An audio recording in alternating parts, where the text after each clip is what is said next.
Hi, അപ്പം നമ്മളിന്നൊരു തെങ്ങിൻ തൈ വെക്കുന്നതാണ് കാണിക്കുന്നത്. ഒരെണ്ണം വെക്കുന്നത് കാണിക്കുന്നുള്ളൂ, 10 വെക്കുന്നുണ്ട് ഇവിടെ. ചരടൊക്കെ കിട്ടിയാൽ വെക്കുന്നത് കേട്ടോ, ലൈൻ കിട്ടാൻ വേണ്ടി. 250 ഗ്രാം വേപ്പിൻ പിണ്ണാക്ക്, 1 കിലോ എല്ലുപൊടി.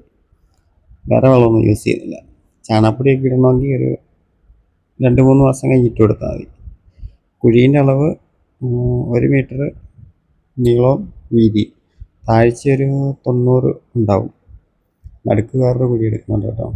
ലേശം രാസവളം ഇട്ടിട്ടുണ്ട് കേട്ടോ. വേണം നിർബന്ധമൊന്നുമില്ല. എല്ലാ തൈകൾക്കും വെക്കുന്ന പറഞ്ഞാൽ ഞങ്ങൾ ഇടുന്ന കാരണം അങ്ങനെ ഇട്ടില്ലെങ്കിലും കുഴപ്പമൊന്നുമില്ല. കുഴി ഏകദേശം ഈ ഒരു വലിപ്പം എന്തായാലും വേണം. പിന്നെ കറക്റ്റ് ലൈനിൽ തെങ്ങ് നിൽക്കണമെങ്കിൽ വേണമെങ്കിൽ ചരട് കെട്ടി വെക്കാം. ക്ലൈൻറ്റ് അങ്ങനെ പറഞ്ഞ കാരണം നമ്മൾ ചരട് കെട്ടി വെക്കുന്നത്.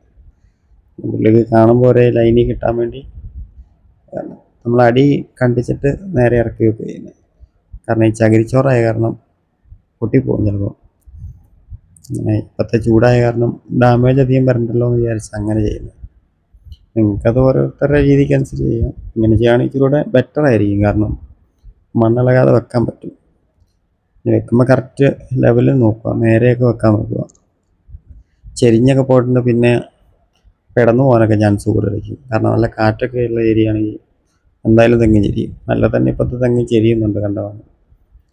പരമായി നേരെ വെക്കുവാണെങ്കിൽ തന്നെ ഒരു പരിധി വരെ കുറയ്ക്കാം.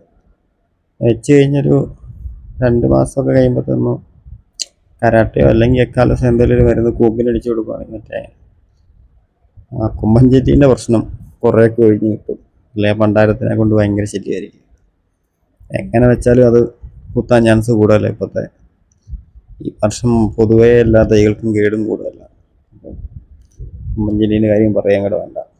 കാരണം അത് അടിക്കുവാണെങ്കിൽ ഉപകാരം. പിന്നെ നിങ്ങൾ വിചാരിക്കും അങ്ങനെ നടുക്കൊരു കുഴി എടുത്ത് വെക്കേണ്ട ആവശ്യമുണ്ടെന്ന്. അപ്പോൾ ഒന്നുകൂടെ ഒന്ന് സേഫ്റ്റിക്ക് വേണ്ടി വെക്കുന്നത്. കാരണം താത്താൻ പറ്റാഞ്ഞിട്ടല്ല, അല്ലെങ്കിൽ നനയ്ക്കുമ്പോൾ തന്നെ കുഴപ്പമെന്ന് വെച്ചാൽ ചോട്ടി കുത്തി പിടിക്കാതെ സൈഡേ നനയ്ക്കുള്ളൂ. നമ്മൾ ഇളക്കി കഴിഞ്ഞാൽ മൊത്തം മണ്ണിങ്ങനെ കുഴിഞ്ഞു പോകുന്നൊരു പ്രശ്നം വരുന്നത്. മോട്ടറിട്ടാണ് നനയ്ക്കുന്നത് എല്ലായിടവും. അതുകൊണ്ട് ഇങ്ങനെ വെക്കുന്നത്. പിന്നെ മഴക്കാലമാണെങ്കിൽ ലേശം തണ്ടിനോട് ഒരു കൂന പോലെ മണ്ണാക്കി വെക്കുവാണേലും വലിയ പ്രശ്നമൊന്നുമില്ല. കാരണം തണ്ടിൻ്റെ അങ്ങോട്ട് വെള്ളം അധികം കെട്ടി നിൽക്കുന്ന പ്രശ്നമൊന്നുമില്ല. അങ്ങനെ കുറച്ച് ഉപകാരങ്ങളൊക്കെ ഉണ്ടാവും. നിങ്ങൾക്ക് വീഡിയോ ഇഷ്ടപ്പെടുവാണെങ്കിൽ ലൈക്കെങ്കിലും ചെയ്യാം. ഓക്കെ.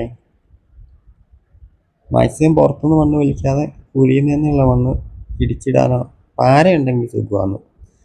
തെങ്ങ് വെക്കുവാണേലും കവുങ്ങ് വെക്കുവാണേലും. കാരണം കുഴീൻ്റെ വട്ടം കൂട്ടാനും എളുപ്പം നമുക്ക്. ഇതിലേക്ക് ചവിട്ടി ഉറപ്പിച്ച് വെക്കുക, നനച്ചാൽ മതി. പിന്നെ മരുന്നടിക്കുന്ന കാര്യം മറന്നു പോകണ്ട. അടിച്ചില്ലെങ്കിൽ കൊമ്പൻ ചില്ലി പണി തരും. നമുക്ക് കഴിഞ്ഞ ഇടയ്ക്കും കൂടെ ഒരു പണി കിട്ടില്ല. ഓക്കെ എന്നാൽ ബൈ.